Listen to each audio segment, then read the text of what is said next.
Okay, so,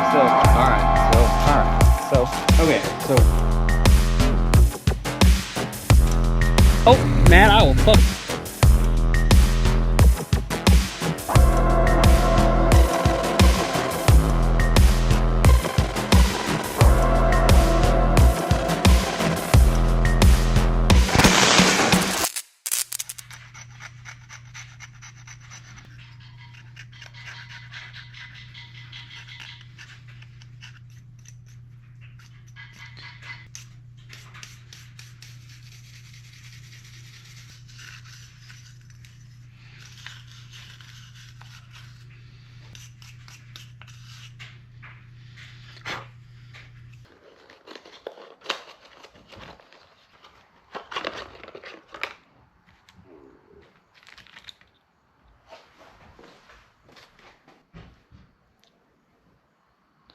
Dimples on the bottom.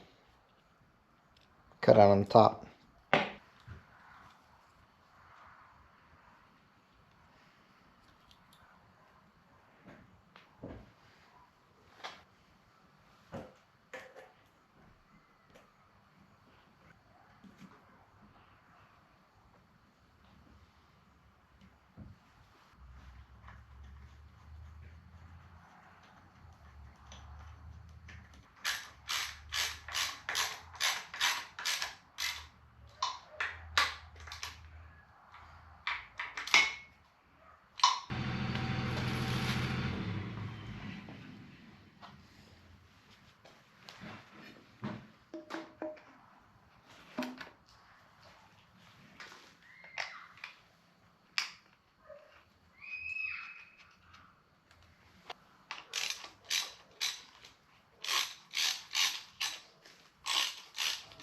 We got the head back, and it's looking great.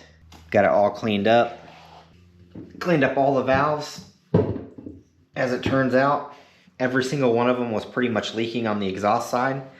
Just like we thought whenever we did the leak down test, they were all leaking. But when they took out the valves, they found that they all need to be lapped back in and they were all leaking. So should be set to go now. The other side looks good. They cleaned it all up for us. We just got to put this bad boy back on the block, and we should be set to continue the build. I got the dowel pins put back in here. The other one on this side is actually on the head itself. You want to make sure you get your oil restrictor back in here. That's often forgotten. I did clean the surface of the block up to make sure it's nice and ready to receive the head.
Alright, what I'm doing now is just wiping all of these lifters off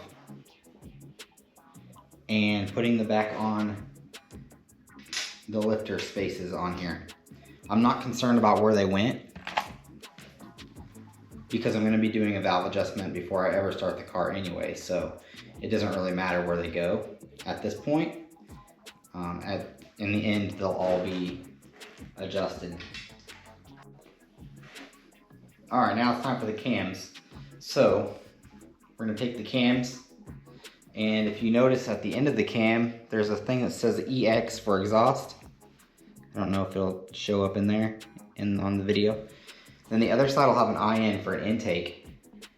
And you're just gonna set these in. We're eventually gonna change these seals out, but we'll do that after we get it all cinched down.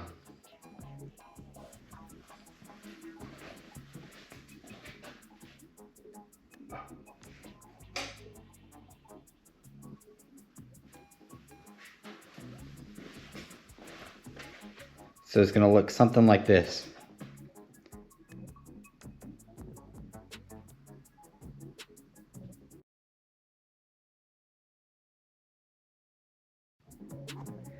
When you put these on, they're going to be kind of floppy. They'll move back and forth, and that's okay. Just make sure they're seated on their rightful spots.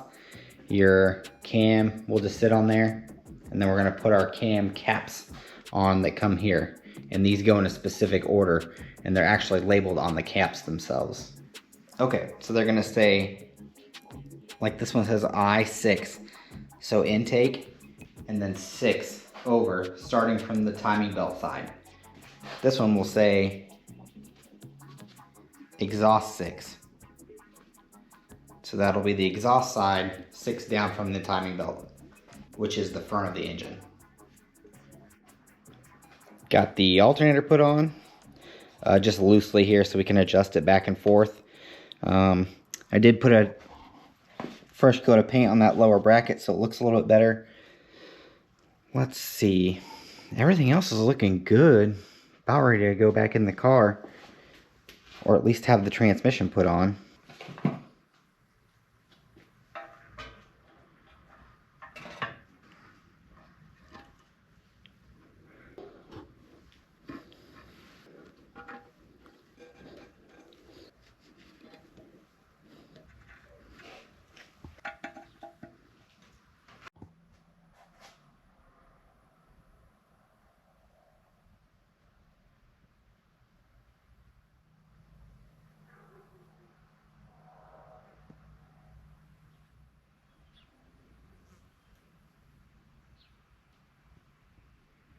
Okay, so this is what we got here.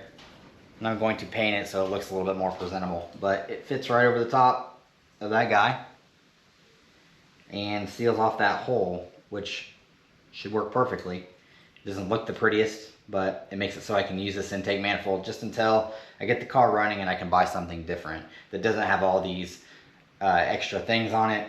I just want to get the car running and driving. Okay, so now I got this one all traced out.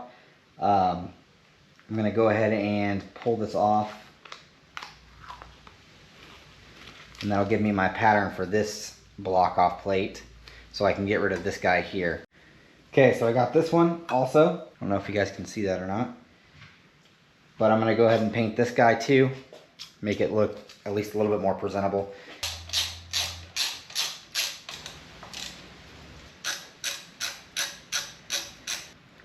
So here's what we got. Got that guy on there, and we got this guy on here.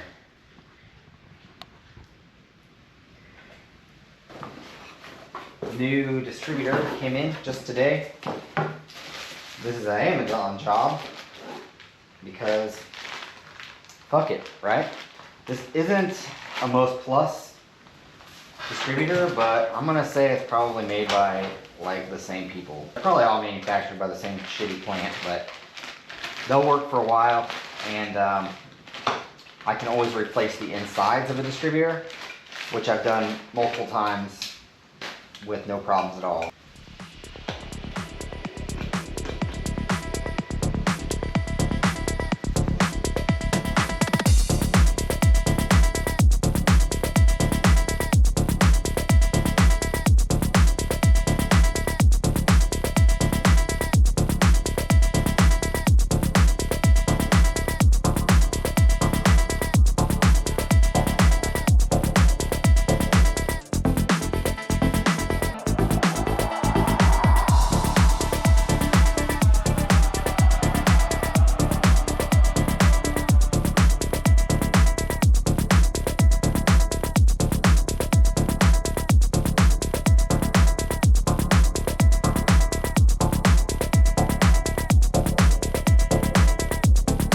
Okay, so we got our new clutch here. We're gonna go ahead and unbox that. This is not gonna be a performance clutch. It's just something that will work. This car is not gonna be driven hard per se, so I didn't go all out on a clutch. So we'll see what it ends up giving us and the quality of it over time for sure. Looks like it comes with pretty much everything a normal clutch kit comes with. Got the clutch pressure plate. It's a Clutchmax, which has mixed reviews at best online, but again, we'll keep you updated on that deal. And it's just a streak disc. I didn't go crazy at all getting some pucked clutch or anything like that. It's just a regular clutch disc. What we are running into is, after removing the throwout bearing from the old transmission, or from the transmission, I noticed that the throwout bearings are slightly different between what came in the kit and what actually it needs. If you look closely, there's some slits here, and there's no slits on this one. So hydraulic transmissions don't need that. It'll pull the throwout bearing back by hydraulics, but this has a retaining clip or a spring that pulls this one back. So I had to go to parts store and get one that has those slits. So, I mean, I did make the kit a little bit more expensive by about 50 bucks. I guess you gotta weigh out whether it's, you know, worth that. But anyway, I got the right one now, so I can install that in the transmission and keep it moving.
Okay, so I got the shifter rod out. I got the new bearing pressed on there. It goes just like this with the fork hooked up underneath there. I'm gonna go ahead and get this installed into the transmission. If you guys need help with that, there's videos online for that, but I'm just gonna go ahead and knock this out. All right, so now we got the clutch on. Got the throwout bearing in the transmission, got a new pilot bearing in here, so now it's time to mount the transmission onto the engine and finally have a full engine again since the teardown. So I'm gonna go ahead and get the transmission on the engine, and we should be ready to put some mounts on.